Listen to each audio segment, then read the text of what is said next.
I've seen towns explode into cities. I've seen towns with their hearts ripped out.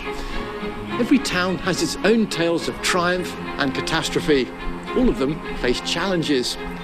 As a geographer, I believe that towns are the communities of the future. Towns will be the places we want to live. By 2030, a staggering 92% of us will be living the urban life.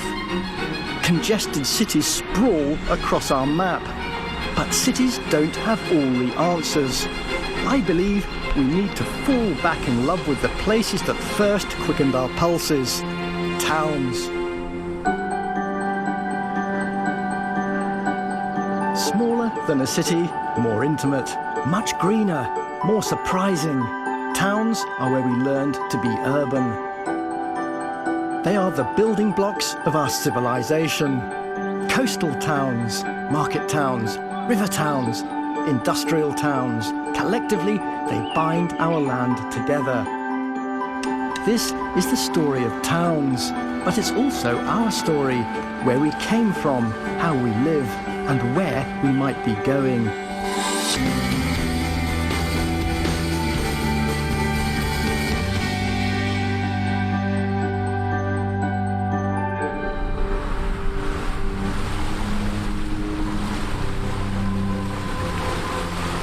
At 8 in the morning of December the... Developed for particular purposes, trade, defence, industry. But what happens when those traditional roles suddenly disappear? Should towns like Scarborough accept defeat? Or should we all enlist and fight for their future?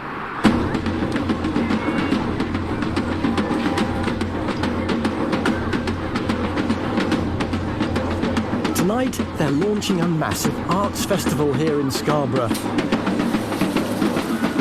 It's February, it's freezing, it seems like a mad idea.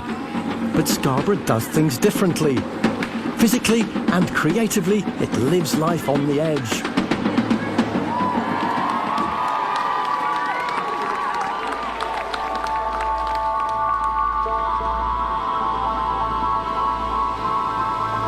A town's place in the landscape explains why people have settled there, and to a large extent, it guides their destiny.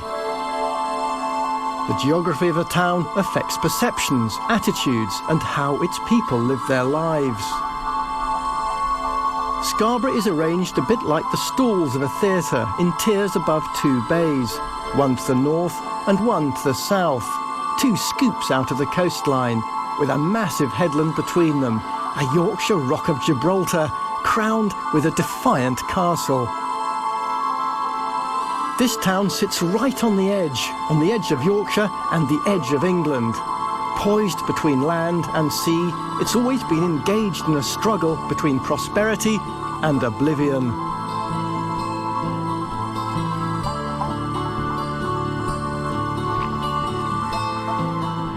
There are plenty of towns where you can drive for a couple of miles from the centre in any direction and reach countryside. Try that in Scarborough and you'd drown. Draw a circle around Scarborough and half of it is sea. It's a town of two halves. This half, the seaward side, made Scarborough feel part of the wider world. But this half on the landward side made Scarborough feel at the end of the world. Approach Scarborough from the land and it's at the end of the road and at the end of the line. These days, you could argue that Scarborough's out in the cold. So how does a seaside town like Scarborough survive? Is it about to slide into the depths, or rise like a recovering Atlantis? I want to know if this town has a future, or if Scarborough's dead in the water.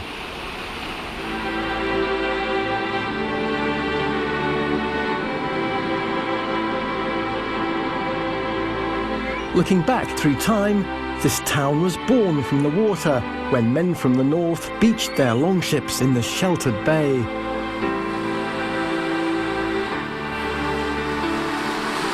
The name Scarborough seems to date back to Viking times. It crops up in the Icelandic sagas when two Viking brothers allegedly landed on the Yorkshire coast and founded a fortress called Scarborough. To warriors from the frozen north, Scarborough must have been a bit like an all-inclusive Mediterranean resort. Lovely sandy beach, warm sun, plenty of food. What more could you want? But Scarborough was more war zone than resort. Soon after the settlement's foundation, a rival group of Vikings burned the place so effectively that it fails to appear at all in the Doomsday Survey of 1086.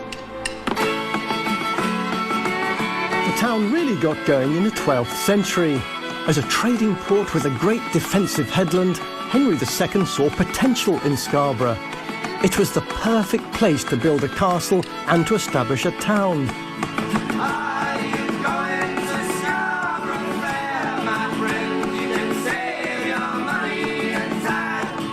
By 1163, Scarborough was in business. It grew to be equal in power to York and one of the largest towns on the east coast. And in 1253 came a medieval hyperstore the likes of which had never been seen in Northern Europe. It was Scarborough Fair. Scarborough Fair was held on the sands on the site of this harbour. It ran for 45 days every year through August and September, an exceptionally long time for a fair to last. It was a fish market, not just any old fish market, but the biggest fish market in Western Europe. 5,000 barrels of salt herring was sold here every year. Fresh herring, dried herring too.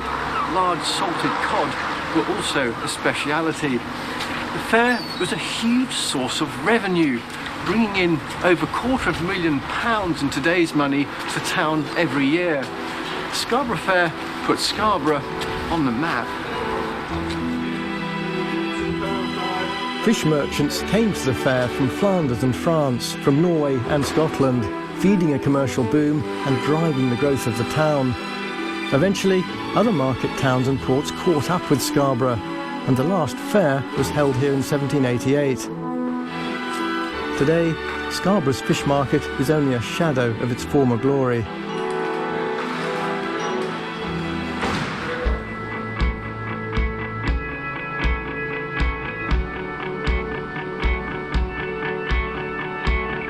After the golden age of medieval fishing and of Scarborough Fair, the amazing moment for me, the defining incident that raised this town to international stardom, came from the discovery of some water which had a rather strange effect. It was the early 17th century. Charles I was on the throne, and it was the beginning of Scarborough's next golden age. It started with a funny tummy.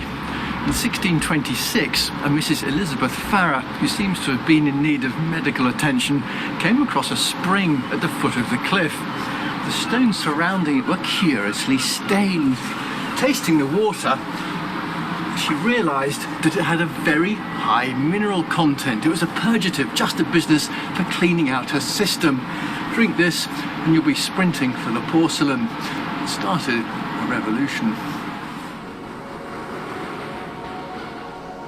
The town of Scarborough became the place to take curative dips in the sea and to take spa waters as a laxative. But what was it they came here to drink? Hello there. Hello. So what's actually in this water?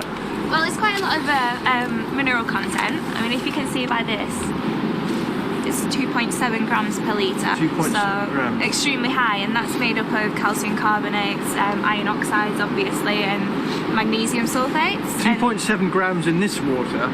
So what would it normally be in ordinary water? Well, it's about 6.8 times higher than what you get in a bottled mineral water or tap water. You're kidding. Extremely high, yeah.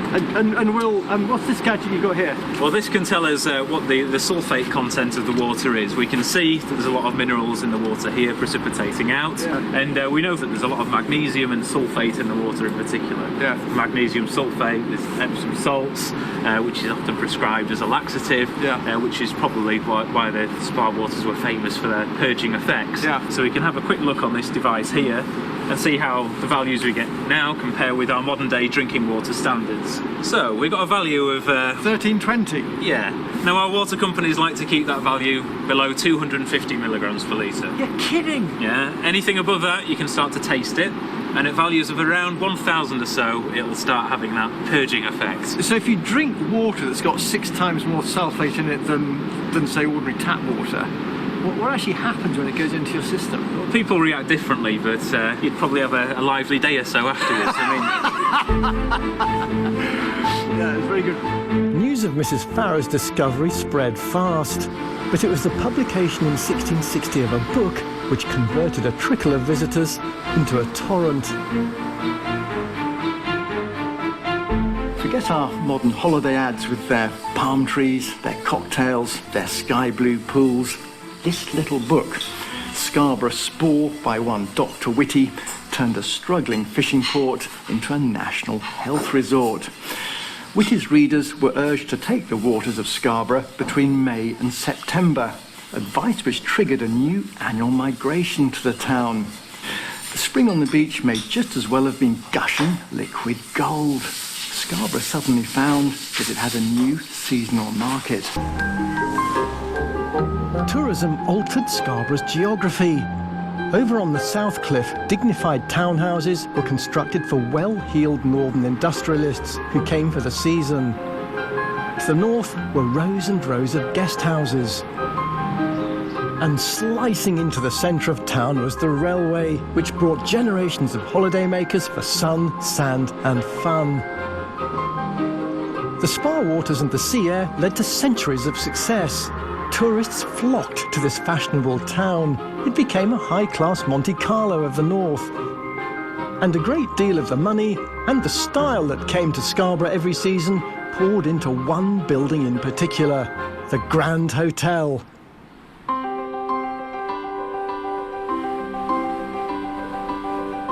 The Grand rules the Scarborough skyline. Completed in 1867, it was built in a V shape, V for Victoria, and it was designed around the theme of time. The 4 towers represent the seasons. There are 12 floors for the months of the year. 52 chimneys symbolise the weeks, and originally it had 365 bedrooms, one for each day of the year.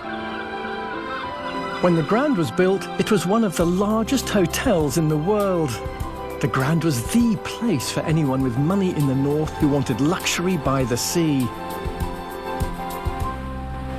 Grand doesn't do it justice. It's completely over the top. Look at those tiers of golden bricks climbing above the sea. The towers shaped like fish heads gaping at the heavens. There's decoration dripping from it, balconies, stone swags. Even the cast iron drain pipes are twisted like barley sugar. It's completely over the top, opulent, extravagant. Looks like the summer palace of an imperial fruitcake.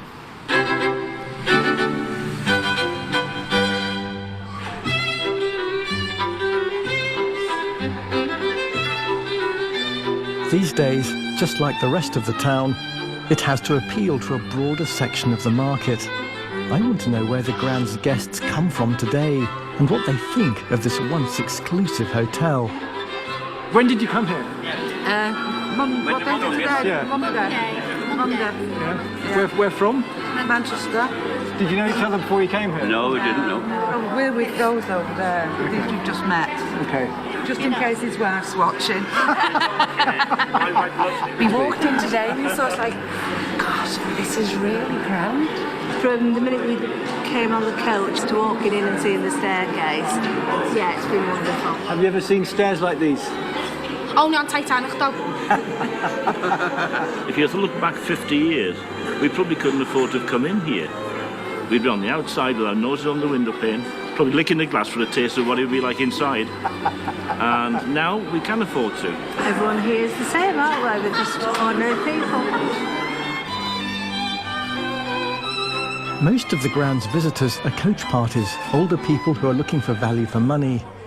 The hotel has had an astonishing 95% occupancy in the last year.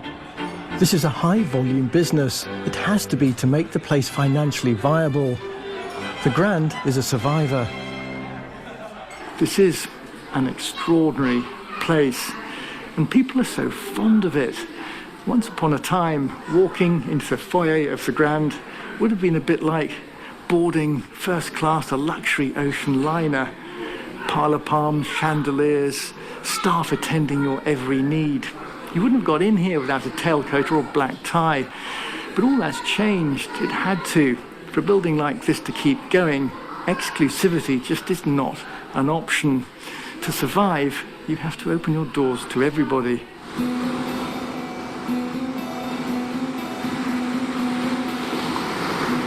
For any seaside town, bringing in the crowds and keeping tourists happy is going to be crucial. It's what every seaside resort economy is built on, attracting visitors and attracting money. And Scarborough's no different. But what if the ground shifts? It's all very well filling hotels, but what if parts of the town are destined to slide into the sea? Holbeck Hall, one of Scarborough's oldest and grandest buildings, has always been popular with the tourists, but today they came to Scarborough for all the wrong reasons. Throughout the day... On the 3rd of June 1993, the muddy cliff below Holbeck Hall began to slump. It got worse and worse, until finally, on June the 5th, after heavy rain, parts of the hotel toppled down the slope. It was a dramatic spectacle, and the world was watching on TV. But it was the land, not the sea, that was to blame.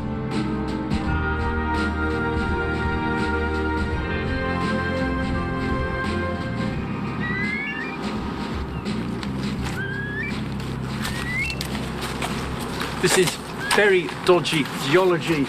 A lot of the cliffs around here are thickly capped with a layer of something called glacial till. A mess of mud and sand, stones, clay left behind by the last glaciers. It's about as stable as porridge. Underneath it is a more solid rock foundation of sandstone.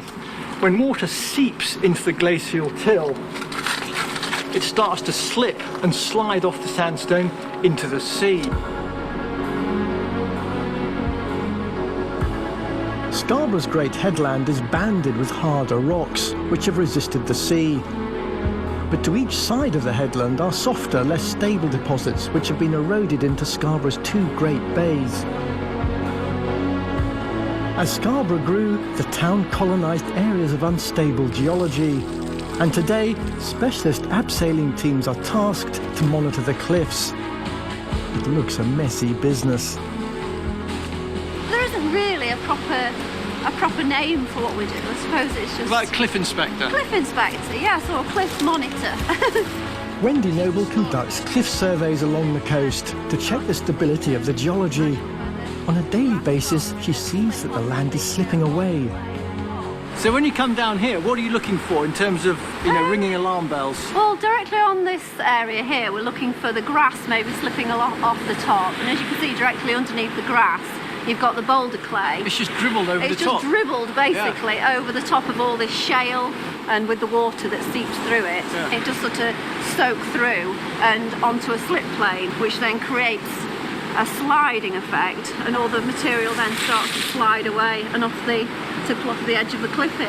And that's what we're standing on now. And that's what we're standing on now, which is all the... It doesn't make me feel particularly confident, I must admit. Should we go down a bit lower and have a look at the sandstone? Yes. I'm not predicting that. Yes, I'm fine. I don't normally get a hood full of soil, but... So can you predict when all this junk's going to fall down? Not really, no. We look out for huge cracks and fissures and things like that. If they're getting bigger, then we try and do something about it. I've done a bit of abseiling in my life, but I've never deliberately abseiled anywhere as absolutely disgusting as this. There are quite a lot of crumbly cliffs around here.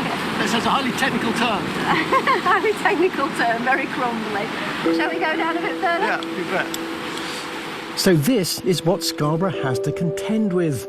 Foundations that are slipping into the sea. This town has not got it easy. Living on the edge is a contradictory state. A house that's going to fall over a cliff. Well, when I was offered the opportunity about a year ago to buy the house for £3,000, I'd scrubbed it. Because I bought it on my credit card, that was really important. The idea of buying up my credit card to do with a credit crunch. So it was a kind of reference to the credit crunch, it was referencing to mortgages, it was referencing to the fact that we kind of engaged with the mortgage, it's going to last 25 years, and really we don't really own these properties, we're just borrowing them, and then we're kind of moving them on. I mean, it's a massive amount of expense. So there's all sorts of references to that. So is this kind of the impermanence of life generally? Yeah, absolutely, yeah. You know, the transience of life, the temporality of life, that for me, what it's all about. So what's the connection between all these cards and letters? Well, I did something called The Last Post, and I quite like the idea of people writing to a house that's going to disappear. And what's happened is that people have expressed personal thoughts, memories, concerns from Italy, from Germany, from Budapest, from Greece, from America, Canada. But this is, for me, the most significant part of the project, is that these letters were written by local school children. And I said to them, you can write on the letter to be opened, and I'll read it, or not to be opened, and then these letters will go over the cliff, never to be seen, or to be read. Of the letters from the school children that you read, what kind of sentiments were they expressing? Well, I've got some over here, actually. I like to say goodbye to the house, goodbye to my thought. I wish I was braver to stand up to my parents since they are divorced and they keep backstabbing each other. And I miss my dad, and I don't think I could stand up to them, or at least they got along. But I doubt it will ever happen. And there's a little drawing. That's absolutely heartbreaking. It is. But if those children have used it as a way of putting closure on something, or a way of expressing themselves, then it has to be a good thing. And maybe it's the starting point of a discussion or a dialogue with an adult, with a friend. I feel you've rather derailed me, Kane. I've got to confess that I came up to the door feeling a little bit antagonistic towards the whole notion. Yeah. I feel a bit derailed by that letter from the child and by those ones. I think that. But this is the whole thing. Essentially, it's the story of tragedy. It is the people in Knight Point. They're in a situation where they're stuck, and nothing can really help them.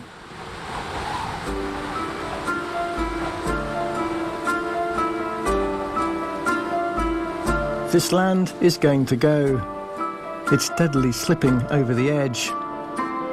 Like parts of the coast eroding all around Britain, there's nothing to stop it. People will lose their homes, their investments, everything they thought they could rely on. There are coastal communities from Norfolk to Dorset who sympathise with the people of Knight Point. Something happened when I walked into Kane's house. I'm ashamed to say that I went along with preconceptions, fairly antagonistic ones. I thought, well, here's a man an artist who's trying to make something of other people's misfortunes. There are several local residents there who are watching their houses topple over the edge of a cliff into the abyss. And there's Kane making his artistic statement. And sure, he's got an eye for the main chance. I mean, where else are you going to pick up an artist's studio with a sea view like that for $3,000?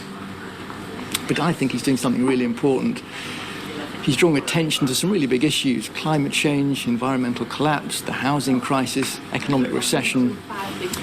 He's also connecting Scarborough to the wider world, which is what a place at the end of the line really needs. There are people far away from here who are learning about this strange bungalow that's about to fall into the void.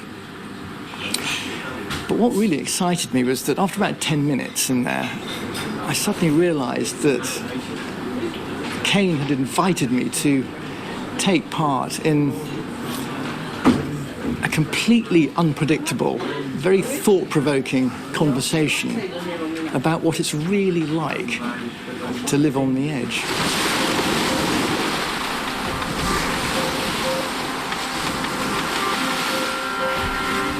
It would be so easy for a seaside town like Scarborough to be isolated and cut off from the rest of the world. But art, music, theatre, culture can be lifelines for a town. A thriving theatre or cinema, an art gallery or museum can draw the crowds and bring people together. And culture travels. It connects towns to other towns, to villages, and even cities. And this town has been exporting plays around the globe for the last 50 years. The plays of the world's most performed living playwright, Sir Alan Ayckbourn. Alan Ayckbourn came to Scarborough in the 1950s. He settled in the town, stayed put, and he's written 75 plays here in the last 50-odd years. 8-born plays go on to London, New York, Tokyo, Berlin. They're translated into 35 different languages and made into internationally acclaimed films. Just about all of them have been premiered here in this small seaside town. Somebody just said, anyone fancy a job in Scarborough? I said, where the hell's Scarborough? And they said, oh, it's in Yorkshire, you know. I said, how do you... They said, well, it's by the sea. You know. I said, sea? How did the population of this Victorian seaside resort react to your plays? Half our audience are fish, somebody pointed out. We've got the North Sea, and yes, we're on the end of a railway line and on the end of a road. But they got curious. They looked at us rather strangely. Sometimes you've got an audience of people who are totally unused to theatre, and it was loudly discussed in a play. I mean, it was like they don't think we're live. And then it was topped by one woman. As the lights came up on the scene, she went, oh, it's in colour, which I thought was absolutely sweet. What did Scarborough itself bring to your work? I think it kept me on the ground because, like man in the street audiences, I mean, I couldn't write airy-fairy stuff. They have sayings here. They like their comedies, but they don't like them too duff to laugh at. So you have to write characters that they relate to or they recognise. Has Scarborough been a touchstone for you as a playwright and as a director? Yes. I mean, it's a wonderful place. A lot of the material is obviously gathered from one's existence in the present, but I observe the Scarborough scene and I write about it, thinly disguised on it, but they're all seen through a southerner's eyes. The local restaurants, which I'm very fond of, I'm known to lean backwards, so I'm listening to the table behind me. I'm a lousy dinner companion, but by God, I get some good stuff from the other table. Certainly there was two people having a very intimate conversation and my ears are flapping back. What effect do you think the theatre's had on the town? I think it just opened a little door which said it is possible to be done. You know, we take a show from here to New York with the same company, the same production, the same design team, and it gets fantastic reviews. And it's on the Time magazine's top 3 shows to see. And yet it's a Scarborough show. And so all that rubbish about what are you doing here is nonsense. The best is here. And that's what I've tried to say.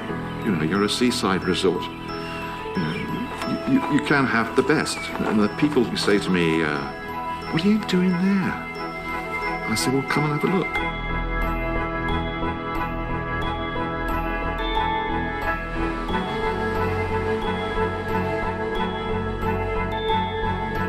Unstoppable Scarborough, a seaside town that can hold its own on the international stage.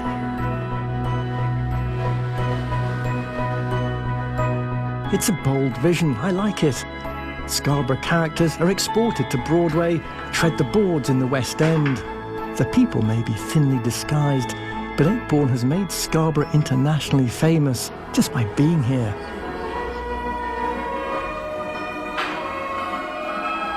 Seaside towns like Scarborough can find themselves balanced on an economic knife edge.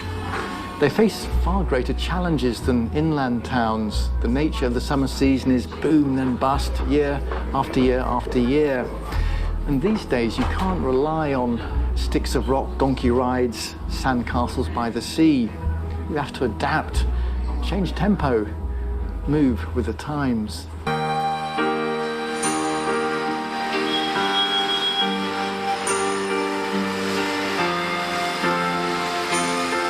A number of coach manufacturers set up in seaside towns because traditionally coach building was seasonal, with the winter months being busiest. There are coach builders in Lowestoft, Blackpool and Hove. While the hotel and tourist industry was all about summer work, men could work through the winter building coaches. Coach building was great for a town like Scarborough because for many it brought year-round employment.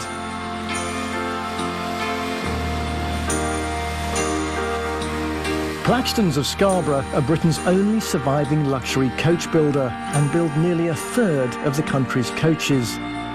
The company was set up just over 100 years ago. At the end of the Great War, they started supplying car bodies to the likes of Rolls-Royce and Bentley. In the 20s, they established themselves as coach builders, and today they're still a big name in the bus world. How long have you worked here, Alan? I started in 1969, so that works out about 42 years. 42 years in this restaurant, a long time. It has, yeah. It's been a lifetime, yeah. It's been my life. And what was it like when you arrived? Scary. Everything made of wood. 35 jobs a week. Did you say coaches made of wood? Made of wood, yeah. The bodies were all made of wood. 2,000 men. And now we're down to 4 vehicles a week and 400 men. 2,000 men in the whole works? Yeah, we have 2 factories then. One here and one at Seymour Road, which is in town itself. 60 years ago, there were more than 100 companies building buses and coaches in Britain. Now, there's only one luxury coach builder left, and they're fighting a battle with foreign imports. The coach comes in as a chassis, and then we start by putting a frame on it, which is the frame which you see at the moment. Yeah. This frame's part of the rollover structure. That's why it's a bit like a cobweb. This gives it its strength and makes it safe to use on the roads. It reminds me of building models. It is, yeah. It's a bit like a Meccano set, I think. Yeah. Anything I can do? Job I can have a crack at? Yeah, maybe. We'll let you have a go at windscreen. That could be quite difficult, but we'll let you have a go at windscreen. I'll have a bash at that. We'll have a bash at it. Wrong word. All right then, Nick? Yep. It weighs a ton, Nick. Okay. Right. Just lean it back. That's it. It's the heaviest bit of glass I've ever picked up. Needed to lift it a bit higher so that I can get this corner in, but your corner wants to be about that much above the gator. Right, swap hands. That's it. Right, about there, yeah. God, finish. Right, Nick, just let it come down slowly. Yep. How do I get my fingers out from underneath? When they start getting a bit tighter, okay, just pull them out. Could do it, you walk down, as I said. Oh, you guys are working so fast. Do you want to have a go at that? Get in there. Yeah, like that. Twist and push. Twist and push all the way along. It's like opening a can. How about this bit? Gosh, it's tough rubber, isn't it? Got there yet? This is difficult, Nick. How do you get that last bit in? With difficulty. Yeah. Yeah, that's in. That's a tough job. Thank you. Right, mate. Take my hat off to you. One of the things that strike me walking around here is that everybody's really friendly with each other. Yeah, I think it's because everybody knows each other. It's quite a small area we all live in. We all live in Scarborough virtually. You know, the workforce is mainly coming from Scarborough. There's a lot of banter, isn't there, between the different parts of the... Yeah. When I learnt my apprenticeship, the person who taught you not only taught you how to become a tradesman, he taught you how to become a man. And he was like a surrogate father, really. I suppose it didn't only teach me how to have a trade at the end of it, but it taught me everything, to respect people, to just my whole way of life really was born through Plackers. Sounds as if you're brought up by Claxtons. Yeah, you are really.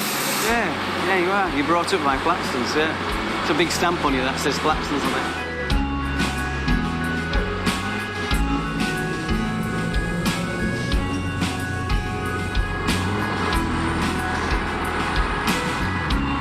Claxtons isn't what I expected. It's not really a factory at all. It's a community, part of the living town. Never in a million years did I think I'd find myself feeling, I don't know, slightly emotional about bus fabrication, but having spent the day there and been made very welcome, I feel oddly kind of moved, actually, stirred by the spirit of the place. When you think back over the last 50 years of British history, the industries have been decimated: fishing, mining, manufacturing. It's incredible that this company is putting their bespoke motor coaches and buses on the road for a global market. I think the outside world, Scarborough's not well known for its red buses and coaches, but now I've seen around the factory, I can see that these things are one of the reasons that Scarborough's heart is still beating.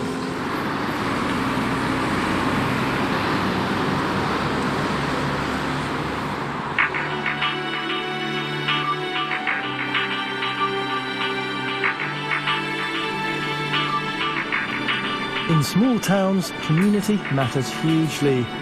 It's one of the great strengths of town life, the friendliness, neighbourly feeling and willingness to get involved. And in Scarborough, community involvement has been taken to a new level. When it comes to deciding how council budgets are spent, the people of Scarborough turn out to vote. And they turn out in their droves. Hello there. Hello. This is really busy, isn't it? It certainly is, yeah.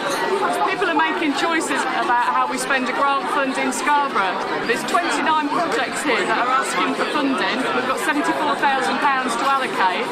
What people need to do is as they come in, they have a scoring sheet, and then they need to score each of the projects between 1 and 5. 5 if they think it's a fantastic project, 1 if they're perhaps not so keen on it. So they give each one a score, then at the end we'll add up the scores and we'll keep going with whoever gets the highest scores until the money runs out. So this is a ballot paper? Yes it is, yeah, though obviously you're not eligible to vote. Can I have a look around though? Yeah, of course you can. There are local sports clubs, church halls, scout groups and alcohol outreach workers, all looking for a slice of funding. How much money are you trying to raise? We're trying to raise £10,000. At the moment we have an old clubhouse and we think £10,000 over the next 25, 30 years would be a fitting legacy. And what do you think of this method of allocating funds where everybody in the community votes? I think it's brilliant. Yeah? It's called participatory budgeting. It originated in some of the poorest areas of Brazil in the late 1980s. Scarborough is one of many British towns to have adopted this novel idea that a municipal budget should be allocated by its own citizens, by ordinary people placing votes. The people in here are building their own town, doing it their way. You're trying to attract funding for a loo? We have got 2 loos already, but they need refurbishing. How much money do you need to raise for the loo? Well, it's just under 10,000. Now, what do you think of the system of casting votes? I was a bit sceptical at first, but I think now that I understand it completely, I think it's probably quite a good one. Another sample. It does feel as if the whole community has a voice in here, the means to make things happen. This is local democracy in action. I like it a lot. You know, Scarborough's not an inward-looking town with one foot in the past. It looks forward. It's got the outlook of a coastal town with a view to the big blue yonder. It's all about catching the next big wave. One of the projects looking for funding is Mud in Your Blood, a group from a local housing estate who want to set up a trail biking track for young bikers.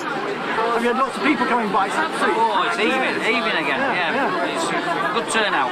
Must be interested. And when people are coming by, what sort of sales spiel are you giving them? Because you've got kind of 30 seconds to sell We're playing on the youth, all the nuisance bikers around the estates that's causing the trouble.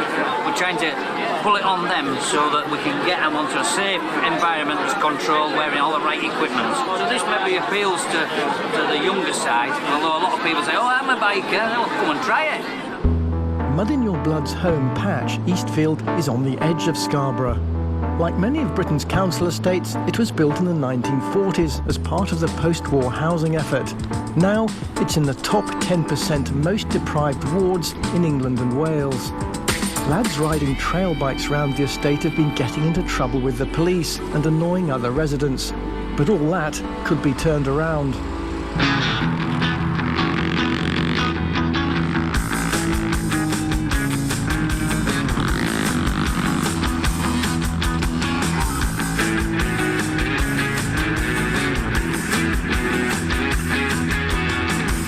Enjoying yourself? Oh yeah. It's pretty muddy this track, isn't it? It's Scarborough Rain. Not the tour of the track? Yeah. Local local landowner who owns a lot of land around the Scarborough area donated this to us to try and set this up, which was quite good of him.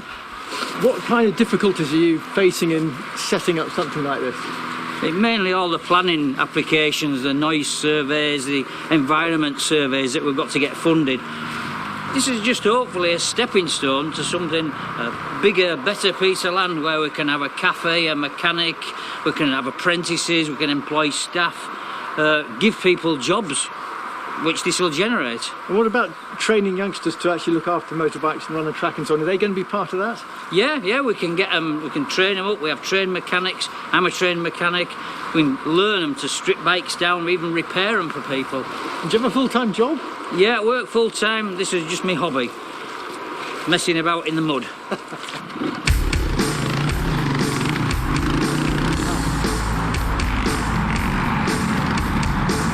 You might argue that towns create the population centres that lead to social problems, but they're also the places that come up with ways to solve them.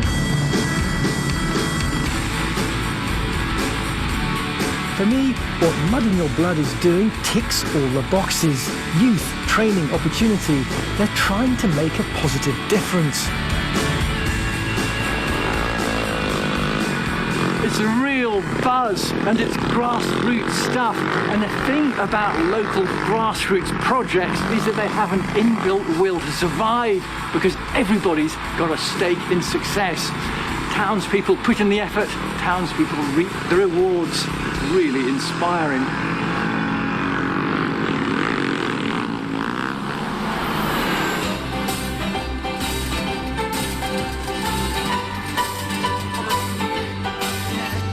Seaside towns have been built on fun, and Scarborough is no exception. There's enterprise from the bottom up here, plus some quite alternative leadership. Scarborough is the only town in Britain to have an all-female mayoral team. Hazel Linsky is the mayor of Scarborough, while Sheila Kettlewell is mayoress. 8 years ago, Sheila was mayor and Hazel was her mayoress. I think I may have stumbled upon a Kennedy-like Scarboroughian dynasty. But if anyone can tell me what's kept Scarborough going through thick and thin, it's going to be Sheila and Hazel. Every time I look down, I see all these coins just teetering on the edge, and it reminds me so much of the feelings I had when I came to Scarborough and saw the cliffs crumbling and all the houses perched on the edge. Yes. What do you think it is that keeps Scarborough going? It's the people who keep it going. You know, the land is going to move. That's a natural progression of the land, but the people will always be here. They're quality people. But there have been booms and busts in the past, haven't there? The fishing industry went, and then British holiday makers gave up our seaside resorts for the Med. What are your recollections of the ups and downs of Scarborough? I think the tired look of the town, sort of 70s, early 70s, there was lots of tired buildings because there wasn't a lot of money about, and it began to look a little bit downtrodden. I never lost the love of it, but I used to be disappointed. Then you got, you know, the investment in the town, and it was slow. But then I don't believe you can do anything overnight. We've had lots of ups and downs, but even when we're down, we never rock bottom down, because we always know we're going to come up again. And I think this is, you know, self-evident whether you look at the history of the town, the castle, the harbour, the foreshore, the outlying villages. There's always been ups and downs. But I think we've benefited in Scarborough, and the fact that the hoteliers have invested in their hotels, we're now a 52-week town. We're not just a seasonal town, and I think that is something that is really, really important. Breaking away from the seasonal market? I think so, yes, yes. Oh, at one time it was 6 weeks. If they didn't make the money in 6 weeks, that was it. But now it is 52 weeks a year.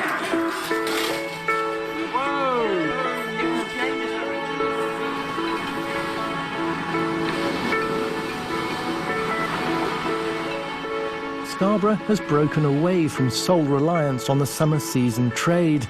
It's beginning to spread its wings. This is a fantastic place to be, even in February. and the range of what you can enjoy: hip-hop, jazz, traditional seaside shows.